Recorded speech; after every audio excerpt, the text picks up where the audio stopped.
Et oui, j'ai un nouvel invité sur la chaîne. On vient tester un nouveau produit. Moi, c'est un produit qui me hype et on voit ça tout de suite après l'intro.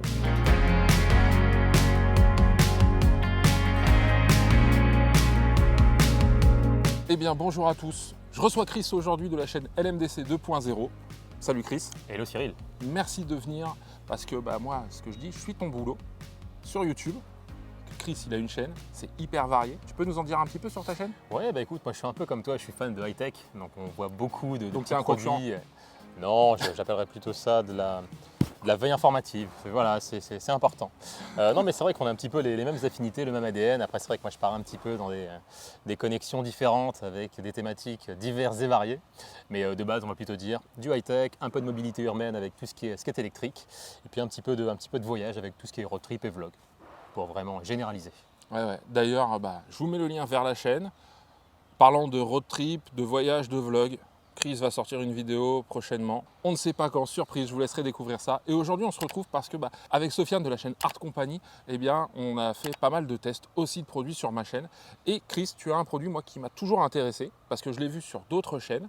C'est un micro. Et ouais, on va rester sur l'audio aujourd'hui. Ça va venir en concurrence d'un micro canon. Là, on est avec les Lark 150, les micros préférés de Sofiane. Et donc, il en a fait une revue où il a adoré. Et donc, ce micro, moi, c'est un micro Sony. Tu vas pouvoir nous en dire un petit peu plus, dans quel cas tu l'utilises, etc. Parce qu'il y aura cette partie-là.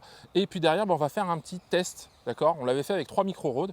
Mais celui-là, quand même, il a l'air d'être un cran au-dessus, avec des petites spécifications qui sont vraiment intéressantes. Donc, toi, qu'est-ce qui t'a fait le prendre? Dans quel cas tu l'utilises? Alors moi je l'utilise essentiellement comme micro run and gun. Ce que j'adore dans ce micro, c'est que je le prends, je le plug, il est fonctionnel. Alors effectivement, il va fonctionner qu'avec des boîtiers Sony, mais si vous êtes possesseur d'un, voilà, c'est la base. Si vous êtes possesseur d'un boîtier Sony, clairement il est idéal. Il n'y a pas besoin de mettre de câble, il s'auto-alimente, donc le fait de le clipser sur la griffe, et il est fonctionnel. Donc c'est vraiment un gros plus. On n'a pas besoin d'oublier de se dire ah j'ai oublié de le recharger ou ce genre de choses. C'est du plug and play et puis c'est vraiment un confort d'utilisation. Et comme tu l'as dit, il y a beaucoup d'options. On regardera ça dans quelques instants, mais je le trouve juste incroyable pour son côté run and gun. C'est vraiment ça, moi, qui m'a intéressé. Comme l'a dit Chris, il n'y a pas de câble, donc en fait, il vient dans le sabot de flash. C'est ça, la griffe. Ouais. Voilà, la griffe. Et derrière, il y a des connectiques qui font que, il est alimenté, il va prendre le son. Tout de suite, il va être plugué à l'appareil photo. Et ça, c'est vraiment nickel parce que ce côté-là, il est hyper bon.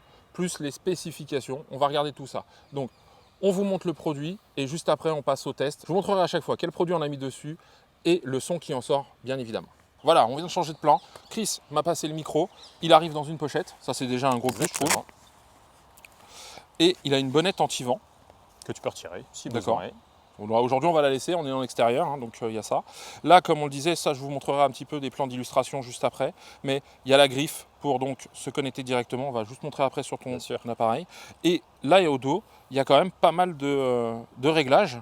Parce qu'on peut choisir par exemple, la directivité du micro. Exactement. Micro directionnel, ce qui est vraiment cool, c'est que si jamais on l'utilise en vlog par exemple, on va l'orienter vers soi. Mais moi, ce que je fais pour ne pas oublier, c'est que je le mets vraiment en captation de son omnidirectionnel. Parce que du coup, quand on vlog, on peut être amené à se filmer et du coup filmer quelque chose qu'on veut montrer. Sauf que si on l'oriente devant, là, on ne nous entend plus. Alors qu'on peut vraiment choisir d'avoir le son vraiment devant, légèrement excentré sur les côtés ou vraiment tout autour. Et c'est ça qui est cool avec ce micro sur la directivité. Donc là, vraiment, j'espère que vous verrez, mais on regardera plus près. Je vois qu'il y a digital, analogique, ça veut dire quoi? Exactement, tu vas pouvoir choisir en fait la qualité perçue par le micro. Ça va dépendre en fait de quelle façon tu vas vouloir retravailler le son derrière. Moi clairement je travaille essentiellement en analogique, mais tu peux très bien le mettre en digital pour avoir une qualité supérieure et retravailler le son derrière. D'accord, ok. Libre à toi. Il y a un filtre, NC, LC, off.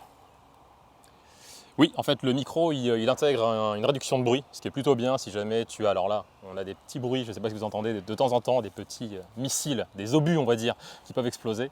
Mais sinon ce qui est cool c'est que ça peut vraiment réduire le fond sonore si jamais vous avez, je sais pas, une autoroute ou vraiment des bruits qui sont assez gênants et parasites. Ça va vraiment permettre d'atténuer tout ça.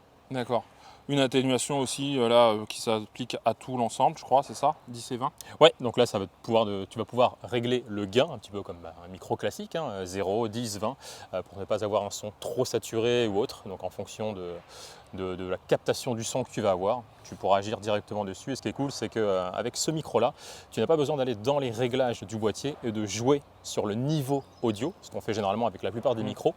Là, en fait, quand tu vas clipser ton micro sur le boîtier, tout se réglera directement sur le micro. Tu n'as pas besoin d'aller trifouiller dans les menus pour jauger le préampli du boîtier Sony parce que tout se gère directement via le micro. Ouais, c'est vraiment très très simple. Ce côté run and gun est vachement bien. Et alors en plus, petit détail, je viens de le voir là, ça c'est une suspension en fait. Donc là, ça doit absorber les chocs. Exactement. Donc c'est vachement bien pensé. Donc tu peux montrer directement. Bien sûr, complètement. Mets-le dessus. Hop. Donc on a une petite bague ici. Tu le verras de façon en gros plan pour ouvrir. On le coulisse dans la griffe. Tac, et on referme. Voyez, en fait là voilà, c'est fini. C'est tout bon. C'est ça qui est bon en fait. C'est que là c'est terminé, il est déjà prêt. Et si on a fait les réglages juste avant, alors on va peut-être venir un peu ajuster le niveau éventuellement, mais je vois qu'il y a aussi un gain auto. Tout à fait, exactement. Donc le niveau audio peut se gérer en automatique. Donc c'est là où c'est vraiment intéressant parce que vous n'avez pas de câble. Moi parfois je le dis, j'utilise, je vous le montrerai après, mais des câbles, vous savez, où il faut regarder s'il y a TRS ou TRRS, ce genre de choses. Là on ne se pose pas la question, c'est direct là-dessus. Le défaut, c'est Sony et que Sony. Mais si on est équipé, très souvent, c'est rare qu'on mélange les marques au niveau des boîtiers. Donc ça doit normalement fonctionner sur la plupart. Et ça rend vachement bien. Et on voit bien un petit côté suspension quand même de la chose. C'est ça. Moi je le trouve super pratique. Sur mon usage sur la chaîne, je le fais souvent. Quand je log et je suis en skate électrique, on peut être amené à avoir des vibrations. Et du coup, ce petit micro-là, il fait très très bien le job. Quand tu es en skate, tu utilises celui-là? Ouais, exactement. Avant, j'avais le plus un peu comme toi d'utiliser des micros cravates, des Rode Wireless Go ou ce genre de micro-là. Et puis finalement, en run and gun, je me dis que j'ai même pas besoin de positionner ça. Je laisse ça sur la cam. C'est vraiment, on va dire, simplicité. Pas de souci de batterie. Pas besoin d'oublier de recharger le micro. Donc c'est vraiment très très confortable à l'usage. Je trouve en tout cas pour moi il est parfait. Ok, bon, ce que je vous propose maintenant, là vous avez eu la captation du son depuis le début de la vidéo avec les Lark 150 de chez Holyland. Ce que je vais faire, c'est que je vais prendre un petit micro canon de chez Rode que je vous avais déjà présenté, c'est juste pour faire la comparaison, et après on prendra le son du micro Sony. Donc voilà, on va faire le premier test avec le Rode, donc ça c'est le vidéo micro. Ce qu'on va faire, c'est qu'on va parler tous les deux avec Chris parce qu'on n'a pas les mêmes voix, donc ça va permettre de faire aussi une différence entre les deux. Et puis pour l'info, quand même, c'est un micro qu'on trouve aujourd'hui à moins de 50 €, même parfois à 45 €. Donc, il est très utilisé pour quand on démarre, ce genre de choses. Et vous allez vous faire une différence parce qu'on n'a pas dit, mais le micro Sony, il est à 329 €. Ah oui, quand même. On est quand même sur un micro 6 fois plus cher, donc j'espère que la différence va se sentir. Vous pourrez juger. Et puis moi, je m'en rendrai compte aussi lorsque je ferai la post-prod.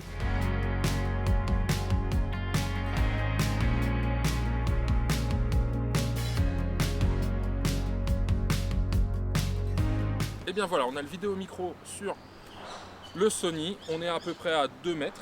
C'est ça, ouais, je dirais qu'on est à peu près à 2 mètres, je suis d'accord avec toi. Ouais, donc là vous faites une idée, et l'avantage de ce micro là, comme je le disais juste avant, c'est son prix. Le côté run and gun, forcément il va être moindre qu'avec toi, ce que tu vas nous proposer, mais ça fait normalement le taf, mais surtout je pense quand on est en vlog. T'as jamais essayé ce type de micro toi? Alors figure-toi que je l'ai touché avec moi, c'est l'un des premiers micros que j'ai acheté, qui est déjà excellent par son rapport qualité-prix, pardon. Et clairement pour débuter, je trouve que c'est un excellent micro, ou même comme micro secondaire. On parlait tout à l'heure de la possibilité d'oublier de recharger son micro. Si jamais ça arrive, on plug le petit micro Rode à 50 € et on a une qualité de son qui est bien meilleure qu'en sortie de boîtier. Donc voilà, là vous êtes fait une idée. Maintenant ce qu'on va faire, c'est qu'on va mettre le micro Sony. Je vous mettrai la référence parce qu'elle est un peu compliquée. Le nom est vraiment sympa, alors il s'appelle le ECM B1M. Voilà, je ne sais pas d'où ils vont sortir ces noms-là. Je vous le mets en dessous. Mais voilà, sinon il est écrit juste là. Voilà, donc on va le mettre et vous allez vous rendre compte tout de suite de la différence. On vient d'installer le micro Sony sur le ZVE10. Le son est en digital, c'est la plus haute qualité. Exactement. Le filtre est sur Noise Cancelling, donc NC, pour vraiment avoir une annulation des bruits parce qu'on est à côté d'un stand de tir en fait.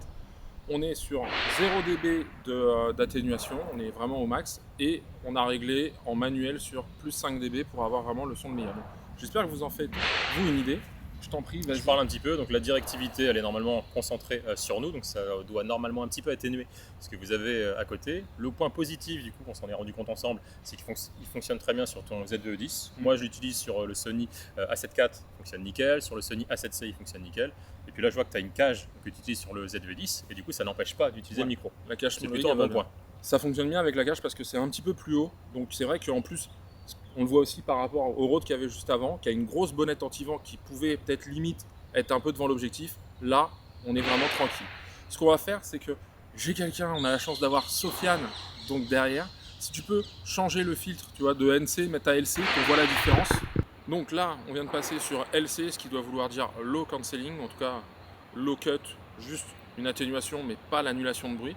Donc on entend un peu plus le souffle du vent, ce genre de choses. Et puis là on va enlever complètement et c'est toi qui vas un petit peu parler. Complètement. On va voir un petit peu la différence. Donc là logiquement on vient de switcher au niveau des commandes. Donc ça vous permettra de voir si vous constatez une différence. Nous bien évidemment on ne l'entend pas au moment où on fait la vidéo. Mais on a quelqu'un qui monitore. Effectivement, et qui nous donne un petit peu des informations. Donc logiquement on devrait sentir la différence. N'hésitez pas à mettre dans les commentaires d'ailleurs si vous entendez vous une différence. Donc là, on vient de faire un dernier test, on est repassé en digital, on a remis l'atténuation du son, en tout cas l'annulation du bruit, le NC. Et Chris va faire le tour parce qu'on est passé d'unidirectionnel à omnidirectionnel. Comme ça, vous allez vous rendre compte de ce que ça peut donner. C'est parti, donc là normalement vous êtes censé m'entendre. Je me déplace un petit peu, donc, je vais vous dire des choses qui sont assez importantes. Je vous invite à liker la vidéo, la partager, la commenter. C'est très important pour le référencement.